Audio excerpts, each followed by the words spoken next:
सारे होते हुए यहाँ से मधेपुरा जाएंगे। साहब की इच्छा थी कि उनका कलश मधेपुरा लिया जाए।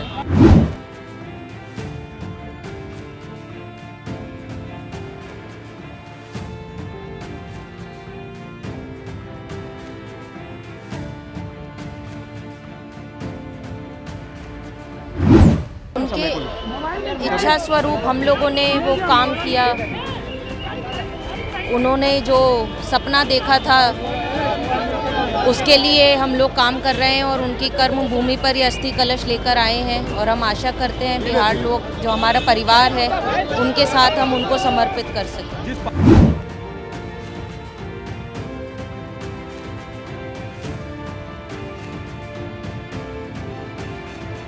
और जब जब मेला जुड़ता है तो हंस तो अकेला ही उड़ता है। वो तो चले गए पर बिहार से उनका बेहद स्नेह रहा है और हम इसीलिए यहाँ पर आए। वरिष्ठ समाजवादी नेता शरद यादव जो कई बार केंद्रीय मंत्री भी रहे हैं और साथ ही साथ जदयू के पूर्व राष्ट्रीय अध्यक्ष, उनका आज अस्थि कलश यात्रा जो है वो उनका अस्थि कलश आज पटना एयरपोर्ट पहुंचा। उनके पुत्र शांतनु यादव और उनकी पुत्री दोनों जो है वो अस्थि लेकर दिल्ली से पटना पहुंचे हैं। पटना एयरपोर्ट पर हमने उनसे बातचीत भी की और ये अस्थि कलश यात्रा जो है ये पटना एयरपोर्ट से अब राजद कार्यालय जाएगी। राजद कार्यालय से उनके संसदीय क्षेत्र मधेपुरा, जहां से वो कई बार सांसद भी रहे हैं, वहाँ ये अस्थि कलश यात्रा जाएगी। और अंतिम दर्शन के लिए जो सैकड़ों की संख्या में जो उनके समर्थक थे, राजद के कार्यकर्ता, नेता सभी जो है पटना एयरपोर्ट पर पहुँचे। राजद के कई वरिष्ठ नेता जो हैं वो अस्थि कलश के साथ जो है वो यात्रा पर, इस अस्थि कलश यात्रा में शामिल होंगे। और अभी ये अस्थि कलश यात्रा जो है वो राष्ट्रीय जनता दल कार्यालय भी जाएगी, जहां बिहार के उप मुख्यमंत्री तेजस्वी यादव भी उन्हें वहां श्रद्धा सुमन अर्पित करेंगे। और उसके बाद कई सारे कार्यक्रम भी रखे गए हैं। क्या कुछ कह रहे हैं उनके पुत्र शरद यादव के पुत्र शांतनु और उनकी पुत्री, पहले हम आपको वो सुनाते हैं। सारे होते हुए यहाँ से मधेपुरा जाएंगे। साहब की इच्छा थी कि उनका कलश मधेपुरा लिया जाए। सर क्या कहेंगे, आपके पिताजी का आवास मधेपुरा संसदीय क्षेत्र कार्यस्थल भी रहा है। जी जी जी। अस्थि कलश जा रहे हैं, इच्छा क्या थी उनकी सर?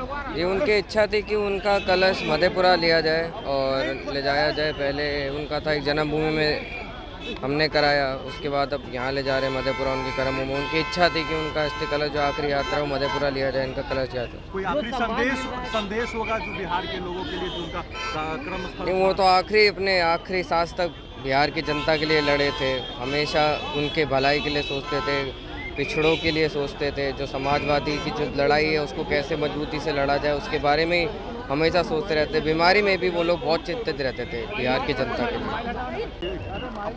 उनके इच्छा स्वरूप हम लोगों ने वो काम किया। उन्होंने जो सपना देखा था उसके लिए हम लोग काम कर रहे हैं और उनकी कर्म भूमि पर ये अस्थि कलश लेकर आए हैं। और हम आशा करते हैं बिहार लोग जो हमारा परिवार है उनके साथ हम उनको समर्पित कर सकें। जिस पार्टी को उन्होंने सबसे ज़्यादा समय दिया, क्या लगता है उनके समय, अंतिम समय में सब कुछ सही रहा या जो उनका एक कद था?